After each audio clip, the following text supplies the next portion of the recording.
Hello नमस्कार दोस्तों, कैसे हैं आप लोग। उम्मीद करती हूँ आप लोग बहुत अच्छे होंगे। दोस्तों मेरा नाम प्रिया शर्मा है। जैसा कि आप जानते हैं मैं रोज़ एक नई कहानी के साथ आपसे मिलने आती हूँ। आज फिर एक नई कहानी लेके मैं आपके साथ मिलने आई हूँ, आपके साथ शेयर करने आई हूँ। तो दोस्तों मेरी कहानी को अंत तक सुनिएगा, लाइक कीजिएगा, व्यू कीजिएगा, और अगर अभी तक आपने मेरे चैनल को सब्सक्राइब नहीं किया तो प्लीज़ मेरे चैनल को सब्सक्राइब भी कर दीजिएगा। दोस्तों जैसा कि आप जानते हैं कि अंत तक मंजिल उसी को मिलती है जिसको अपने पैरों पर भरोसा होता है, जिसके कदम मजबूत होते हैं। दोस्तों मैं मेरी कहानी स्टार्ट कर रही हूँ, ध्यान से सुनिए। मेरी कहानी एक बहुत ही प्रतापी राजा की कहानी है, जिनके चर्चे दूर दराज के गांव कस्बों में हुआ करते थे, दूर दूर के राज्यों में हुआ करते थे। राजा बहुत ही नेक दिल इंसान थे, अच्छे स्वभाव के थे। वो अपने प्रजा का परिवार का प्रियजनों का बहुत ख्याल रखते थे। वो अपने प्रजा को भी परिवार की तरह मानते थे। उनको लगता था कि उनके राज्य में कोई भी दुखी ना हो, सबको हर सुख सुविधा मिले। राजा एक नेक दिल इंसान होने के साथ साथ एक बहुत ही बड़े तपस्वी भी थे। तो भगवान को बहुत मानते थे, जिसके कारण भगवान एक दिन उनको साक्षात दर्शन दिए। राजा भगवान के दर्शन पाके बहुत खुश हो गए, और खुश होके खुशी से इतने खुश हुए कि वो मंत्र मुग्ध हो गए। भगवान उनकी खुशी और आस्था को देख के बोले कि मांगो, तुमको क्या मांगना है। राजा बोले कि प्रभु हम बस इतना ही चाहते हैं, इतना ही कृपा कर दीजिए कि आप जैसे मुझे साक्षात दर्शन दिए वैसे ही मेरे परिवार को और मेरे प्रियजनों को भी साक्षात दर्शन दीजिए। भगवान सुन के मुस्कुराए और बोले कि क्या राजन, आपको ऐसा लगता है कि आपकी प्रजा और परिवार मेरे साक्षात दर्शन से खुश हो जाएगी। राजा बोले क्यों नहीं प्रभु, भगवान के साक्षात दर्शन की इच्छा तो हर इंसान के अंदर होती है, और मैं चाहता हूँ कि जब जो लाभ मुझे मिला आपके दर्शन से, वो लाभ मेरे प्रजा को भी मिले। भगवान बोले चलो ठीक है, अगर आप ऐसा चाहते हैं राजन तो हम आपकी ये इच्छा पूरा करेंगे।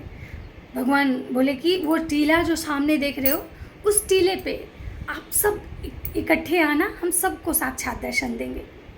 राजा अपने नगर लौटे और पूरे नगर में ढिंढोरा पिटवा दिया। सबको बताया गया कि कल एक टाइम निर्धारित किया गया कि इस टाइम पे सबको उस टीले पे चलना है, वहाँ भगवान साक्षात दर्शन देंगे।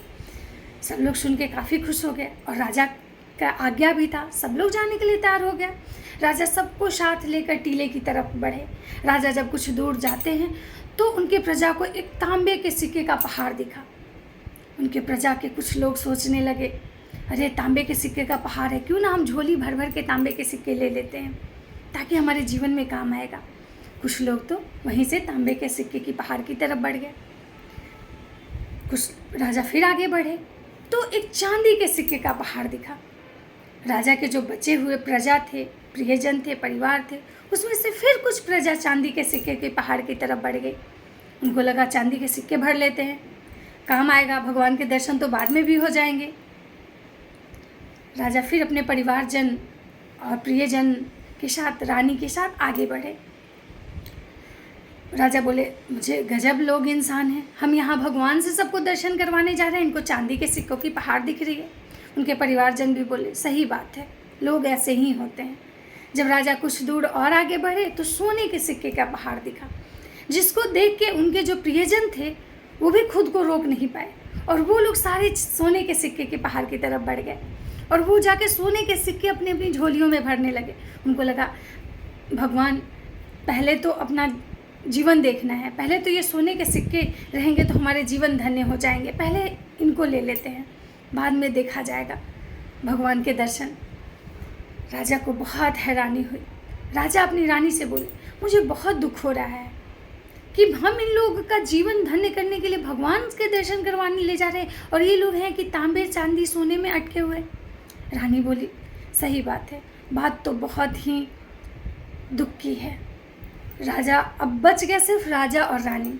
जब राजा और रानी साथ आगे बढ़ने लगे तो कुछ दूर जाने के बाद एक हीरे का पहाड़ दिखा। हीरे के पहाड़ से एक अतरंगी सी चमक आ रही थी।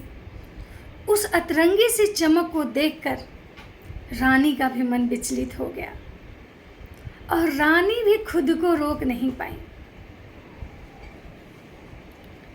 रानी भी खुद को रोक नहीं पाई और रानी भी हीरे के पहाड़ की तरफ बढ़ गई। बोली राजा इतना सारा हीरे का पहाड़ है, शायद भगवान की यही मर्जी है कि हमें हमारे जीवन में हीरा ही हीरा हो, इसीलिए भगवान हमें हीरो का पहाड़ दिखाए। राजा रानी की बात सुनकर बहुत ही हैरान रह गए, लेकिन राजा कुछ नहीं कर पाए क्योंकि रानी भी हीरो की पहाड़ की तरफ बढ़ गई। फिर राजा सिर्फ अकेले राजा बच गया। राजा आगे बढ़े तो उनको फिर से भगवान साक्षात दर्शन दिए। राजा अपने घुटनों के बल बैठ गए और भगवान के आगे हाथ जोड़कर बोले, प्रभु मुझे माफ़ कर दीजिएगा,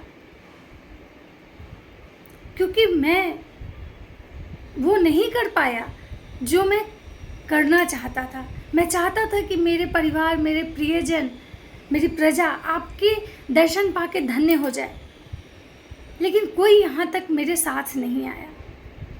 भगवान उनको बोले, राजन उठ जाइए, और भगवान राजा को अपने गले से लगा के बोले, राजन इसीलिए हर इंसान को सफलता नहीं मिलती, क्योंकि सफलता के रास्ते में बहुत सारी परेशानियाँ आती हैं, बहुत सारे रुकावटें आती हैं, बहुत ऐसी चीज़ आती हैं जो आपको रोकती हैं, आपको दिशा से, आपके लक्ष्य से भटकाती हैं,